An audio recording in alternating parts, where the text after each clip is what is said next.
Primeira vez que eu tô fazendo Tá. com essa tela, tô achando legalzinho. É, né? Ó, Interessante, aqui, né? conta em 5 segundos. 5 Muito legal, eu segundos e nunca tinha começa. visto. Eu nunca tinha visto todo mundo. Eu sempre me senti isolado. Agora estou me sentindo discriminado.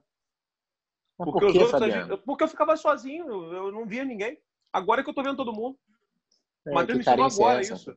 Ah, eu tô carente, eu tô numa noite triste. Eu bati uma noite triste nessa vida.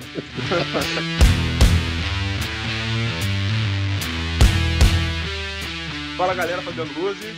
Marcos Dias. E mais um Papo Trabalhista. E esse Papo Trabalhista é um Papo Trabalhista especial, porque a gente tem a honra de receber aqui no canal um professor que eu vou deixar até o Marcos fazer a apresentação. Professor Ivan Garcia. Marcos, até porque você tem temor referencial, o orientador a gente tem que respeitar, hein? É verdade. Não, é um papo trabalhista histórico. Talvez, assim, eu gosto sempre de dizer isso, ele sabe que isso é verdade, eu não falaria jamais isso se não fosse verdade. Para mim, é um dos que conhece mais o direito do trabalho a fundo, né? Nas vísceras, um conhecimento até visceral do direito do trabalho.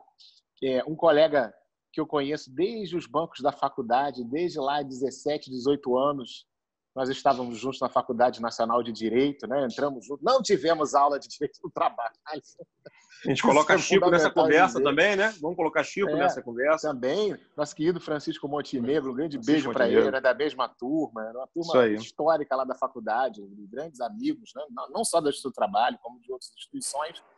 E para nós, Fabiano, é uma honra ter uma pessoa tão gabaritada, tão dedicada ao conhecimento, ao aprofundamento, né, acadêmico das questões que envolvem o direito do trabalho. Hoje ele é um dos professores do programa de pós-graduação em Direito do Trabalho e Previdenciário, né, na Universidade do Estado do Rio de Janeiro, né, nossa UERJ, das melhores faculdades do Brasil, do país, que tem um programa de Direito do Trabalho. Então, é uma honra trazer aqui o professor Ivan Garcia, Ivan Simões Garcia, né?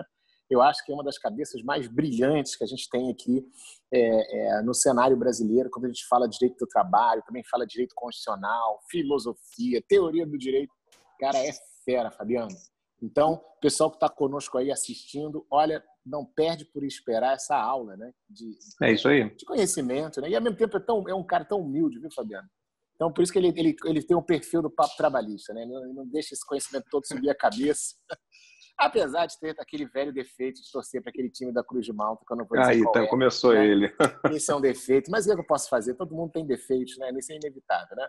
Professor Ivan, meu querido, é um prazer ter aqui você conosco, tá? Sinta-se à vontade. O microfone e os holofotes são todos seus, para que a gente possa interpretar ou pelo menos entender o que está acontecendo com o direito do trabalho, com a Constituição, nesses dias de pandemia que a gente, como diz o Fabiano, né, a gente vai dormir quando acorda tem uma medida provisória nova, ou então uma decisão do Supremo nova, ou então medidas provisórias sendo convertidas em lei, assim, da noite para o dia. São momentos tensos que nós vivemos, né, momentos que têm tirado o sono de muito advogado trabalhista por aí. Mas para nós é um prazer ter aqui, professor Ivan. Se você quiser se apresentar, já quiser comentar alguma coisa, nós estamos aqui para te ouvir. Eu queria agradecer o convite, eu já estava ansioso, porque já sou um ouvinte, um espectador assíduo do Papo Trabalhista, e para além de ter o Marcos Dias como um irmão, aí são mais de 20 anos, não vamos nem falar aqui quanto tempo é que a gente caminha junto. Enfim, e poder contar também com o carinho do Fabiano, sempre aí nos programas, fazendo uma alusão generosa à minha pessoa. Enfim, mas é um prazer e uma honra todas minhas, e eu não abro mão nem por todo o dinheiro do governo. Aliás, eu queria dizer que houve nessa apresentação um pouco de exagero que vocês deduzam aí da conta da amizade mesmo, né, com o Marcos Dias, porque é justo o contrário. Das pessoas que mais conhecem tanto o direito do trabalho, quanto o processo do trabalho, quanto ciências sociais de uma maneira geral, é o Marcos Dias, que eu conheço, pelo menos, não tem processo do trabalho, certamente. Aí, com todo respeito a todos os outros doutrinadores de processo, hoje, né, eu sou amigo de vários que têm livro, doutrina, eu não conheço ninguém que conheça tanto quanto o Marcos Dias, direito processual do trabalho e direito do trabalho, enfim. Então, é um prazer. E eu acho que é uma oportunidade muito rara, muito importante da gente falar de né, dar um pouquinho, fazer esse freio de arrumação e mostrar que nada mais prático, nada mais útil do que uma boa teoria. O problema é que, em geral, nos cursos de direito, essa teoria é negligenciada. O estudante, o Fabiano estava falando agora há pouco, ele vê isso muito no começo do curso, e às vezes por pessoas que não têm o contato com a prática, né, da advocacia, da magistratura, ou, enfim, a prática jurídica. E fica uma coisa dissociada, fica uma coisa separada, quebrada. Teoria do direito por um lado e aí as teorias dogmáticas por outro.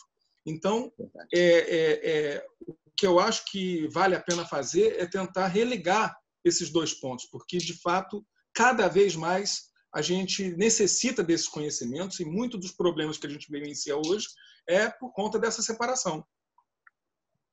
Maravilha.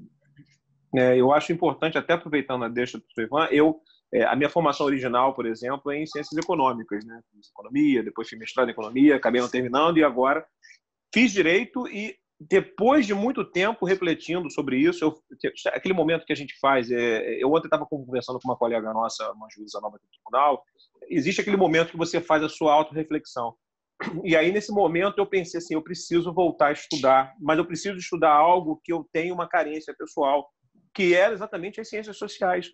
E aí eu vim, né, acabei me candidatando e acabei sendo aprovado para um curso, né, o mestrado interdisciplinar de Sociologia e Direito da Federal Fluminense, que tem orientação também, deixo um abraço ao meu querido Roberto Fragalho, que é meu orientador, e que vem provocando isso. E é interessante porque eu acho que eu nunca fui tão economista como estou sendo hoje. Eu tenho refletido muito o que a gente está debatendo, né, à luz da economia, à luz dos conhecimentos da sociologia que eu tenho aprendendo, né, que eram carências, lacunas na minha formação pessoal, vendo o professor Ivan também, periodicamente, conversando, falando um pouco sobre história da teoria do direito, sobre a questão de interpretação, e você vê no final, não sei se vocês vão concordar comigo, que isso tudo são né, elos que vão se interligando para permitir que a gente interprete um fato social. O fato social ele não é estanque, ele não se responde pelo direito, ele se responde por essa comunicação entre todos esses cenários possíveis para você dar uma resposta ou tentar dar uma resposta mais adequada, né? E você vê que, no final de contas, o que nós fazemos é interpretar. Somos profissionalmente pagos para isso, para interpretar. E, no entanto, não temos nenhuma preparação específica, teórica, sobre interpretação.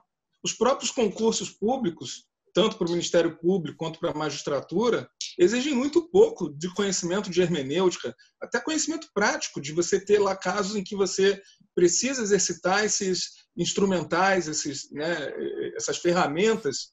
Então, essa vinculação entre o pensamento hermenêutico, a necessidade de um estudo mais aprofundado, teórico, da interpretação jurídica e as fontes do direito, a teoria do direito, a ciência do direito como um todo, ela vai se aplicar, vai se vincular com a nossa prática cotidiana muito pela teoria constitucional, né? Muito pela teoria da Constituição e, enfim, todos os problemas que a gente vê do constitucionalismo com o direito do trabalho, aplicado ao direito do trabalho. A gente sabe que, nos últimos anos, a Constituição tomou um papel diferenciado, né? E, sobretudo, pela Constituição de 88, mas a teoria constitucional ela ganhou um prestígio muito grande e a Constituição voltou a ocupar um papel de centralidade e fez com que todos os ramos do direito, e essa é uma necessidade ainda quimérica, ou seja, ainda por vir no direito do trabalho, se adequasse no sentido substancial à Constituição. Então, eu acho que é preciso cada vez mais a gente fazer essa obrigação de filtragem constitucional do direito do trabalho, o que tem sido negligenciado tanto pela doutrina quanto pela jurisprudência. Me parece. Não sei se vocês acham isso também. Eu concordo em gênero, número, grau. Né, Fabiana? A gente, como juiz, a gente vê poucas decisões que se debruçam mesmo sobre a boa e velha teoria da Constituição, né? E aproveitando que você está aqui, Ivan, a gente tem visto muito nesses tempos de pandemia essa discussão de uma hermenêutica constitucional de exceção, né? Ou de uma necessidade de uma jurisdição constitucional de exceção, entender que certos dispositivos constitucionais precisam ser relidos à luz dessa situação de pandemia.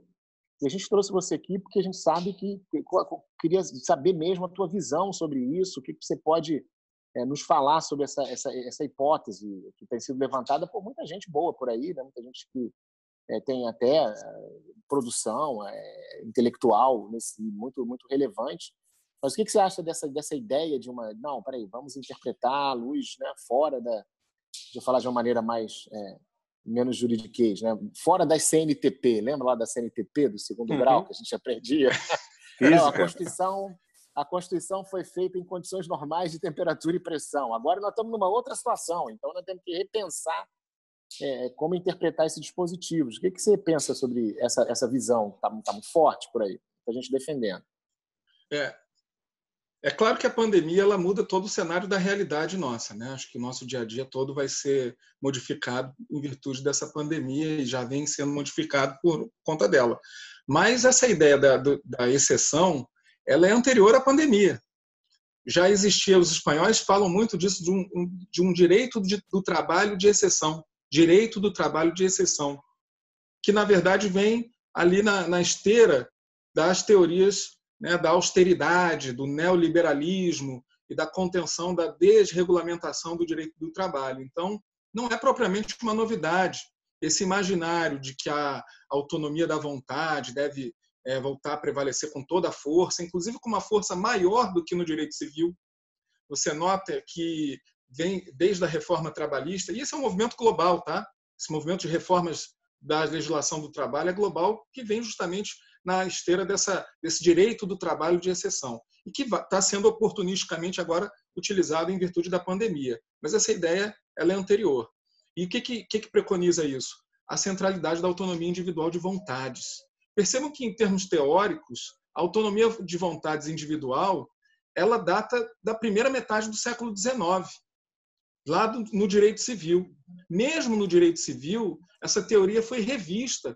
Esse subjetivismo da vontade individual foi substituído por um objetivismo no final do século XIX. Ainda estamos falando do final do século XIX. Então, quando a escola da exegese e os correlatos alemães, como a jurisprudência dos conceitos, eles vão se desenvolvendo teoricamente. Eu recomendo o livro Metodologia da Ciência do Direito, né? Enfim, que é um livro que traz esse apanhado histórico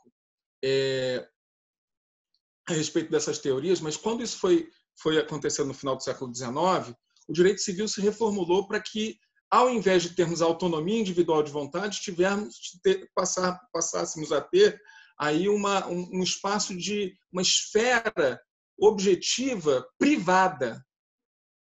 Então, não é só a vontade da pessoa, mas o reconhecimento de uma esfera privada, que deu lugar, então, a uma nova teoria. Então, os contratos eles devem ser feitos dentro de uma esfera privada. E, no século XX, essa esfera privada foi invadida pelos direitos fundamentais. É o que a gente chama de eficácia horizontal dos direitos fundamentais, para agora o direito do trabalho de exceção retomar isso com toda a força e trazer uma teoria que é lá do começo até meados do século XIX. Então, percebam que isso é de um anacronismo gigantesco, é muito velho isso. E tentam agora usar isso na pandemia. Agora, há uma série de teses, vamos dizer assim, que têm sido utilizadas, né? Ficou muito famoso agora há pouco tempo a chamada tese da derrotabilidade, ou a teoria da derrotabilidade. Essa teoria ela aparece num teórico chamado Hart, um inglês, do século XX, né? Agora meados do século XX, num texto de 1949, ele chamado The Ascription of Responsibility and Rights. Nesse texto ele traz essa tese na qual todos os direitos podem apresentar uma exceção, mesmo que essa exceção não esteja prevista em lei. É claro que ele está falando de uma tradição do common law, né? Ele está falando de uma tradição de costumes, que o direito é baseado nos costumes, e esses costumes poderiam excepcionar o direito. O próprio Hart, o inventor dessa teoria, depois de muitas críticas, ele abriu mão dessa teoria. Então, num texto de 1968, é um prefácio de um livro chamado Punishment and Responsibility. Então, nesse texto, ele abandona a teoria.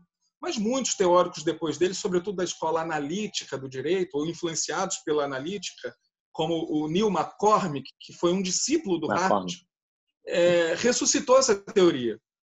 E na Espanha a gente tem o Alfonso García Figueroa, temos outros autores. E ela tem um livro do McCormick, traduzido já para o português, chamado Retórica e Estado de Direito, tem o esposamento e a apresentação de novo dessa teoria. Para que a gente possa simplificar a ideia dessa teoria dentro dos seus termos propostos, o McCormick traz um exemplo de um caso que aconteceu na jurisprudência norte-americana no final do século XIX, em 1889. Foi o caso Riggs versus Palmer, e que trazia a hipótese de uma neta que seria legatária de uma herança do seu avô, e seu avô, ainda em vida, alude ali a sua vontade de mudar um pouco o testamento e não dá a herança toda para a neta. A neta vai e mata o avô. E no momento, então, da transmissão da herança, o oficial deixa de entregar a herança, deixa de legar a herança, porque a neta tinha matado o avô para poder herdar. E não havia no ordenamento jurídico nenhum proibitivo de que quem assassinou, né, o de cujos não receberia herança. Então a neta foi aos tribunais e os tribunais julgaram então que ali seria o caso de uma exceção. Então essa é a ideia. Os direitos eles não são absolutos, eles são excepcionáveis, né? Ou eles podem ser excetuados.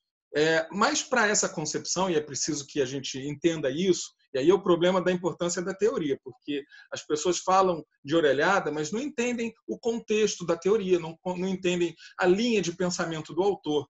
Para a escola analítica, para um positivista ou neopositivista, como é o McCormick e como era o Hart, o direito é um objeto teórico, é um fato institucional. E, portanto, ele existe apenas onde haja a satisfação perfeita e sem exceções, sem a possibilidade de ser excepcionado, quando as suas condições legais estiverem presentes num determinado caso. O que pode ser excepcionado para esse pensamento é a atribuição do direito, né? A afirmação de um pleito a respeito do direito. Não é o conceito não é excepcionável, mas alguma atribuição baseada num determinado entendimento sobre as condições e as circunstâncias. Então, a certeza acerca do direito é, sim, excepcionável. Agora, isso também tem que ser visto porque, se em tese os direitos podem ser excepcionados, um direito vai excepcionar um outro de natureza similar. Eu não posso ter um direito fundamental, sobretudo um direito constitucional, excepcionado por uma teoria que, na verdade, esposa uma visão moral de mundo, ou uma visão econômica de mundo, ou uma visão ideológica de mundo. Então, eu não posso ter esse subjetivismo. Esse é o grande problema. Acho que a grande crise que se instaura no judiciário hoje é isso, porque tanto pela via do objetivismo cru, de que eu sou escravo da lei, eu não estou fazendo nada, apenas cumprindo a lei, eu sou escravo da lei, exegético, da boca que diz a lei. Quanto eu sou seu oposto, daquele que abraça valores morais, seus valores morais, e decide conforme valores subjetivos, vamos dizer assim, fantasiados, disfarçados de princípios, disfarçados de qualquer coisa, e se distancia completamente do sistema de normas. Então, tanto aquele que tem a interpretação literal, gramatical, quanto aquele outro que se afasta do sistema de regras para abraçar valores eminentemente morais, todos eles levam a gente à tragédia da discricionariedade, da arbitrariedade que a gente vive. Então, se por um lado a gente tem que valorizar, e eu acho que eu já estou falando muito, valorizar a constitucionalização do direito do trabalho, por outro lado, a gente não pode se perder nessa falta de rigor teórico, porque isso vai levar a uma discricionariedade que não tem controle, que não tem limite. E aí as pessoas interpretam qualquer coisa sobre qualquer coisa. É preciso reconstituir um pouco essa teoria. E a teoria constitucional dá esse ferramental, esse instrumental, para que a gente possa argumentar melhor, interpretar melhor o direito do trabalho. Eu até pegando uma deixa eu até pegar, Marquinhos, se você me permitir, interessante porque a gente já tem esse questionamento, né? Esse questionamento de fragilização desse alcance de discricionalidade interpretativa, numa perspectiva infraconstitucional, que né, a gente pode trazer todos os argumentos teóricos, e aí entram juízes dizendo que está dentro da sua perspectiva interpretativa do ordenamento. Até aí a gente entende, né, e pode casar o debate. Qual é a minha maior preocupação? A minha maior preocupação, e agora eu acho, né, antes de começar a gravar, só para o pessoal saber, o Marcos estava fazendo uma pontuação muito interessante. A gente pode estar vivenciando agora um momento ímpar da perspectiva hermenêutica do direito do trabalho, pelo menos do direito do trabalho brasileiro, né? Porque o que a gente está verificando é uma possibilidade de se excepcionar uma norma constitucional de forma clara, né? Mais especificamente, né, a questão da participação dos sindicatos num julgamento que, quando esse vídeo for ao ar, ele já vai ter ocorrido, né? Mas a gente está gravando ele antes. Então, quer dizer, a grande preocupação é essa: qual é a possibilidade que nós temos de uma norma infraconstitucional, e mais, hein? É uma norma infraconstitucional de autoria, né? O legitimado não é nem o Congresso Nacional do que a gente está falando, a gente está falando de uma norma que vem da Presidência da República. E isso me parece que é muito preocupante quando a gente remonta aí, volta 40, 50 anos no nosso passado recente, né? A gente sabe como é que funcionava, né, a dinâmica de normatização por parte da Presidência da República através dos atos institucionais. Eu fico muito preocupado, eu tenho muita resistência a essas medidas provisórias de uma forma geral, mas nesse momento em especial eu fico mais preocupado ainda por conta dessa inversão da interpretação que a gente está tendo no nosso ordenamento, né? Ao ponto de o Marcos defender não, o Marcos não defende isso, mas Marcos cita eventualmente que a gente está caminhando para uma civilização do direito do trabalho e por muitas vezes talvez seja mais protetivo para o direito do trabalho civilizado do que a gente manter o que a gente vem verificando ultimamente. Não sei o que Ivan acha disso. Eu acho que a gente tem um perigo muito grande de que isso aconteça, mas essa é uma estratégia política que vem se implementando já há alguns anos. Você percebe o seguinte: a gente nunca teve esse processo de constitucionalização do direito do trabalho, como aconteceu com o direito civil, por exemplo, ou como o próprio processo civil, já agora no novo Código do Processo Civil já avança um bocado, né, mostrando que não existe mais livre convencimento do juiz, que esse convencimento não é livre, ele é fundamentado, ele é vinculado ao sistema de direito, né, que, enfim, é preciso levar em consideração a integridade do ordenamento, a coerência do ordenamento, como diz o Dworkin, né, como um romance em cadeia, é preciso construindo, mas sem esquecer o que já está posto. Enfim, a gente não teve a oportunidade de fazer essa constitucionalização com a CLT. Quando incipientemente a jurisprudência vinha construindo isso, como, por exemplo, no caso de dispensas em massa, como, por exemplo, eventualmente na extensão de alguns direitos fundamentais para algumas categorias profissionais, enfim, vem o choque da reforma trabalhista. Você pega artigos da CLT de constitucionalidade extremamente duvidosa. Posso pegar aqui, por exemplo, o 62 da CLT. O 62 ele foi recepcionado pela Constituição, e aí a reforma trabalhista vem e insere mais um inciso no 62, excepcionando a jornada de trabalho, coisa que a Constituição não excepcionou.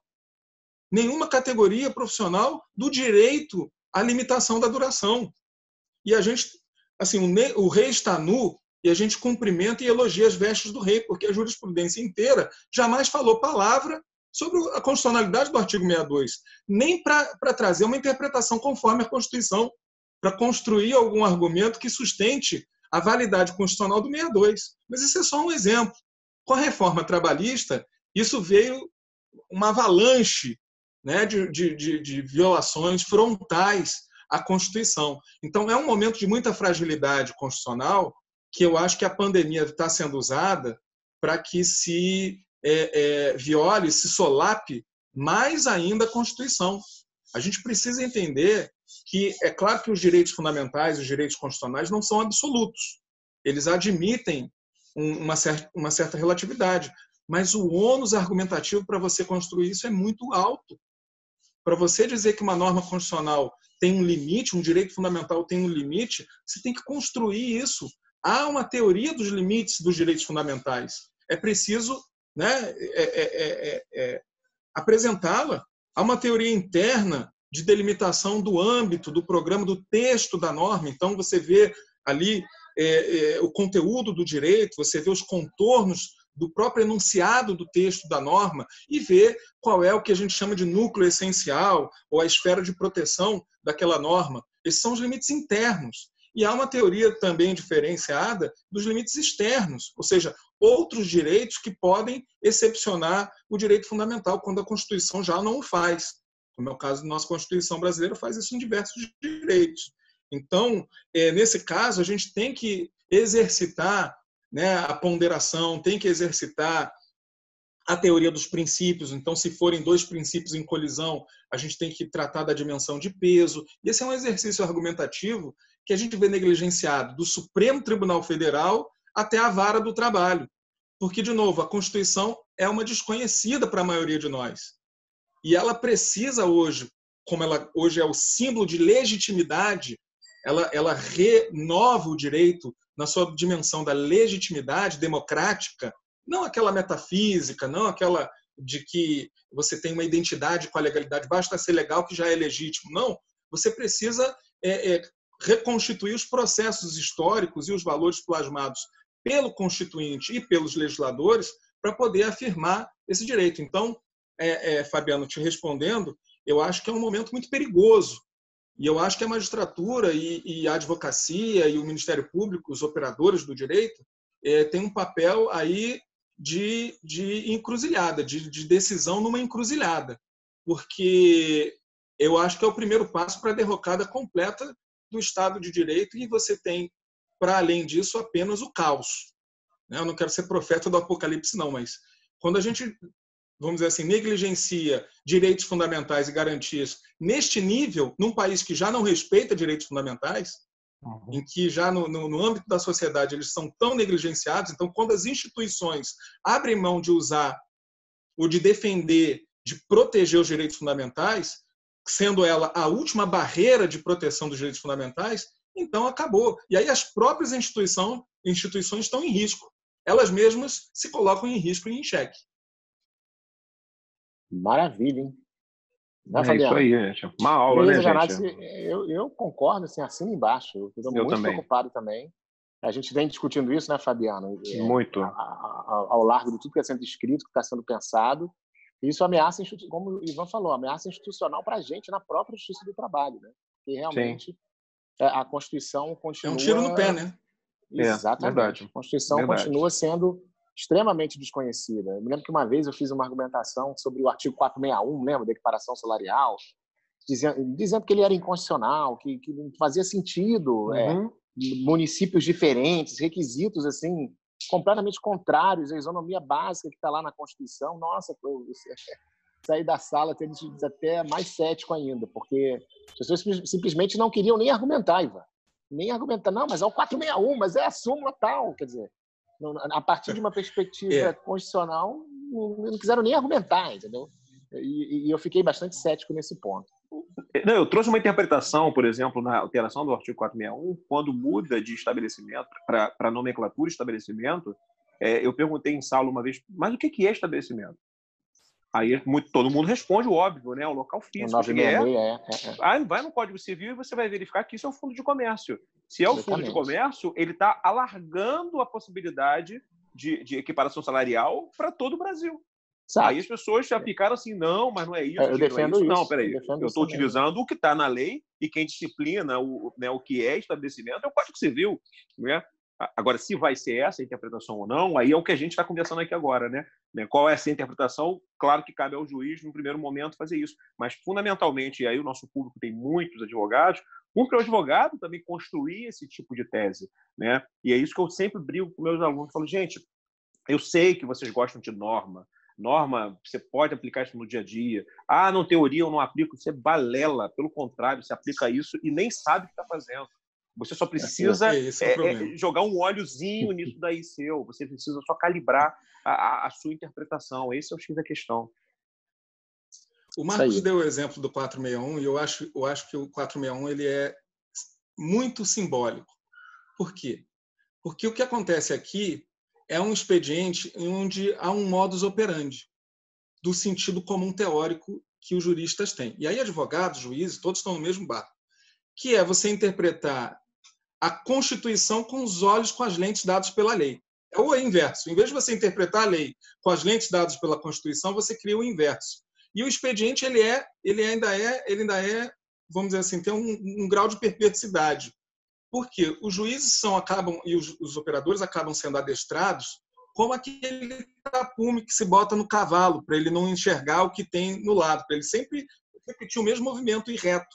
Uhum. O que acontece ali, ou uma interpretação que seja mais conforme, é você entender que aqueles requisitos do 461 para equiparação são requisitos possíveis para delimitar a igualdade de trabalho, já previsto na Constituição.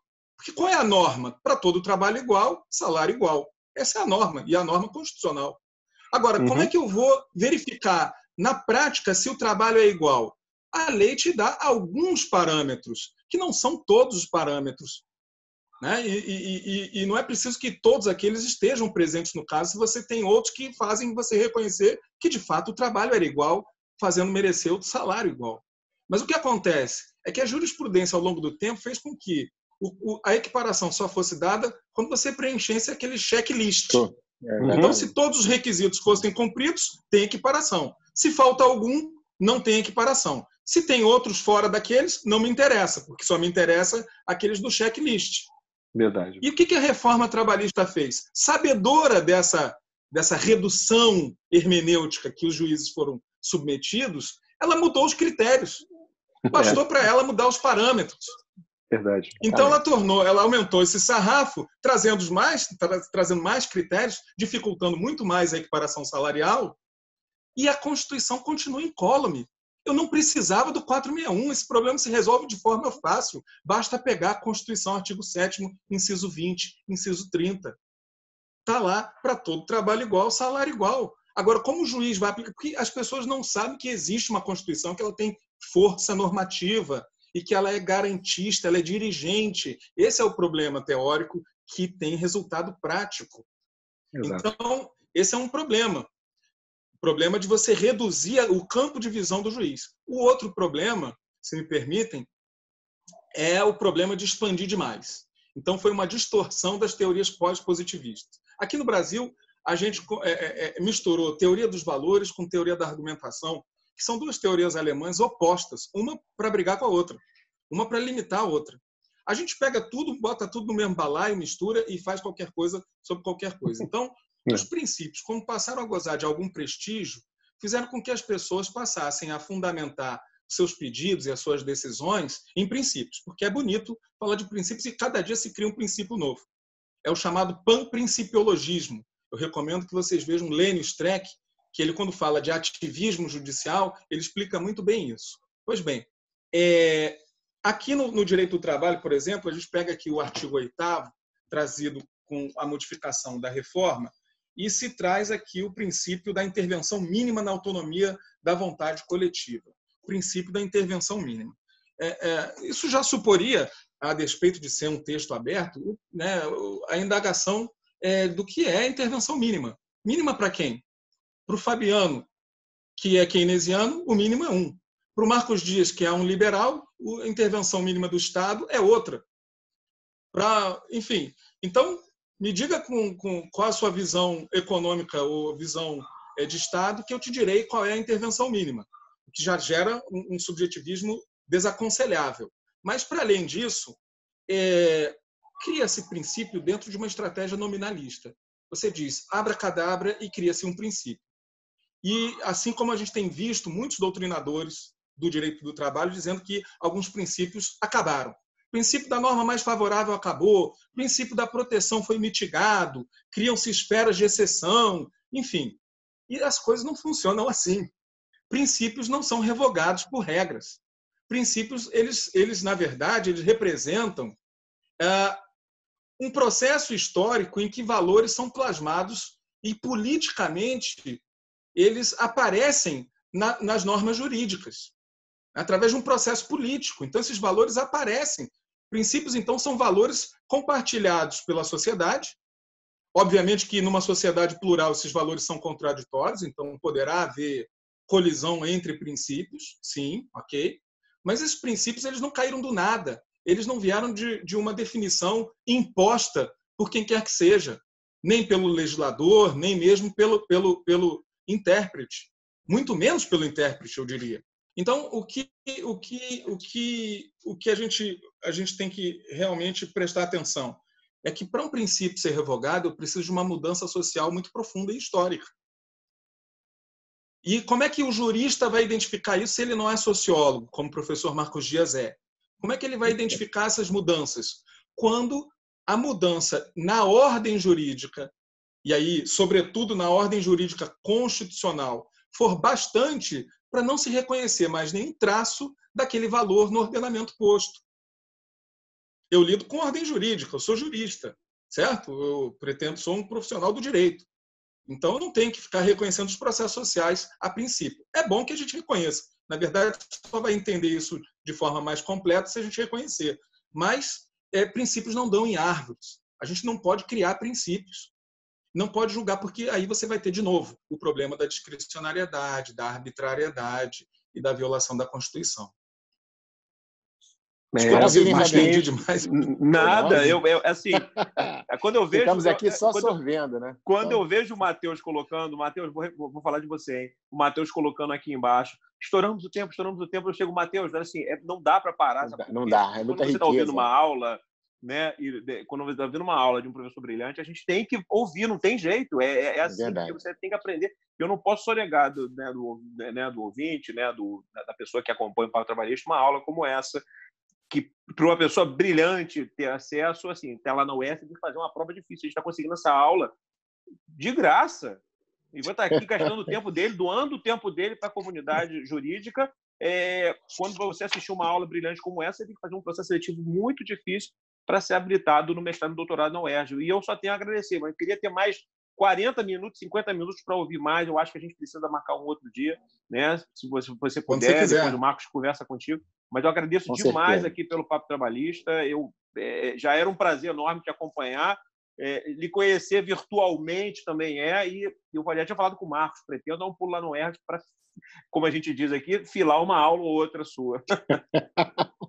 Com certeza, irmão. Olha, foi muito bom te ter aqui, cara. Você acha que você colocou os pingos nos is, né? Exato. Eu acho que desenhou muito bem. Foi uma aula mesmo, literalmente uma aula que a gente realmente não pode... A gente tem que propagar isso aqui, porque é muito importante, inclusive para os nossos colegas, né, Fabiano? Para entender que a gente não pode ficar sendo adestrado para seguir em linha reta. Vamos caminhar para onde? Para o cadafalso? É isso aí. Estamos caminhando para onde? Para o abismo, né?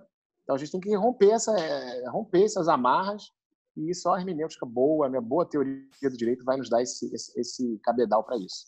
Querido, para você se despedir, a gente aqui agora dá a palavra final para ti. Olha, eu só queria agradecer. Eu sei que, às vezes, esse tema pode ser bastante árido aí para os profissionais do direito, sobretudo meus colegas advogados, mas, assim, acho que a gente tem que começar a percorrer esse caminho, né? E sobretudo, para que se qualifiquem mais a argumentação. O advogado é o profissional da argumentação jurídica e, cada vez mais, ele vai ser exigido, para não ser substituído por uma máquina, vai ser exigido justamente nessa habilidade, é uma habilidade humana de argumentar, coisa que a máquina ainda não faz, provavelmente fará, mas enquanto não fizer, ainda tem aí um espaço para a gente atuar profissionalmente.